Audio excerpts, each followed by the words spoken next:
Hi guys, welcome to Pure Masala Tasty. இன்னைக்கு என்ன பார்க்க போறோம்னா சூப்பரான கொள்ளு சட்னியும் கொள்ளு ரசமும் தாங்க பார்க்க போறோம். இந்த மாதிரி நீங்களும் ட்ரை பண்ணுங்க. கண்டிப்பா இதோட டேஸ்ட் உங்களுக்கு ரொம்ப பிடிக்கும். இது எப்படி செய்யறது அப்படின்றதை இந்த வீடியோல பார்க்கலாம். வீடியோக்குள்ள போலாம் வாங்க. சளி இருக்கிறவங்களும் ஆஸ்துமா இருக்கிறவங்களும் இந்த கொள்ளை ட்ரை பண்ணலாம்.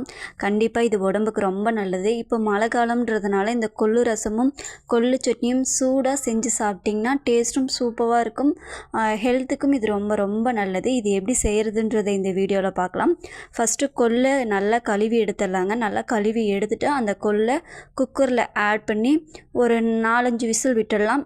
4-5 விசில் விட்டதுக்கப்புறமா அந்த கொள்ளு தண்ணி இருக்குது இல்லைங்களா, அதை தனியாக எடுத்து வச்சிடலாம். அடுத்ததாக நம்ம வேக வச்ச கொள்ளில் சின்ன வெங்காயத்தை வச்சு ஆட் பண்ணிக்கலாங்க. அடுத்ததாக தக்காளியை ஆட் பண்ணிக்கலாம். கொஞ்சமாக மஞ்சளும் தூளுப்பும் ஆட் பண்ணி இதை நல்லா வணக்கி விட்டுடலாங்க.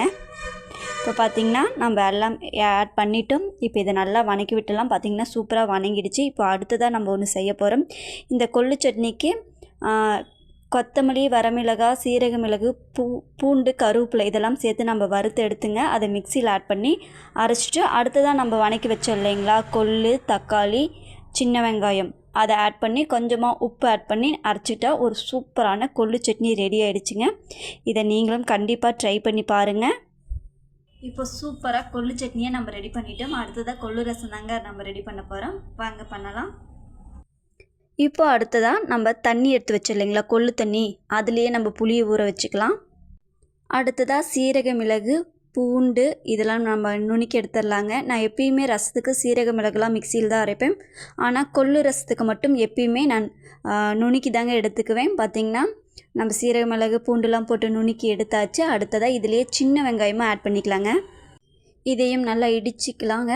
இப்போ பார்த்திங்கன்னா நம்ம எடுத்து வச்சிட்டோம். அடுத்ததாக இதில் கொஞ்சம் கருவேப்பிலை, வரமிளகாயும் ஆட் பண்ணிக்கலாங்க. உங்களுக்கு எவ்வளோ வரமிளகாய் தேவைப்படுதோ ஆட் பண்ணிக்கோங்க. நம்ம கொள்ளு தண்ணியில் கலக்கணும் போட்டோம் இல்லைங்களா புளி, அதை நல்லா கரைச்சிக்கலாம். ஒரு தக்காளி ஆட் பண்ணிக்கலாம். கொஞ்சமாக கல்லுப்பு ஆட் பண்ணிக்கலாங்க. இப்போது எண்ணெய் விட்டு கடுகு ஆட் பண்ணிக்கலாம். கடுகு நல்லா பொரிஞ்சதுக்கப்புறம் நம்ம ரெடி பண்ணி வச்சோம் இல்லைங்களா, சீரக மிளகு, சின்ன வெங்காயம், கருவேப்பிலை, வரமிளகாய் இதெல்லாம் நம்ம நல்லா வணக்கி விட்டுடலாங்க. இப்போ பார்த்திங்கன்னா நம்ம சூப்பராக வணக்கிட்டோம். இதில் நம்ம கொள்ளு தண்ணியில் புளி கரைச்சி வச்சோம் இல்லைங்களா, அதை ஆட் பண்ணிக்கலாம். இல்லை ரசப்பொடி எதுவுமே தேவையில்லைங்க. இந்த மாதிரி செஞ்சாவே சூப்பராக ரெடி பண்ணிடலாம். பார்த்திங்கன்னா சூப்பரான கொள்ளு ரசமும் நம்ம ரெடி பண்ணிட்டோம். இந்த மாதிரி நீங்களும் ட்ரை பண்ணி பாருங்கள். பார்த்திங்கன்னா சட்னியில் ஃபஸ்ட்டு நாங்கள் சாப்பிட்டோம். அடுத்ததாக ரசம் ஊற்றியும் சாப்பிட்டோம். டேஸ்ட்டு சூப்பராக இருந்தது.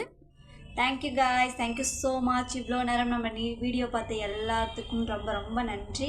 இந்த கொள்ளு சட்னி கொள்ளு ரசம் நீங்களும் ட்ரை பண்ணுங்கள். இதோட டேஸ்ட்டு நல்லாயிருக்கும், ஹெல்த்துக்கும் ரொம்ப நல்லது.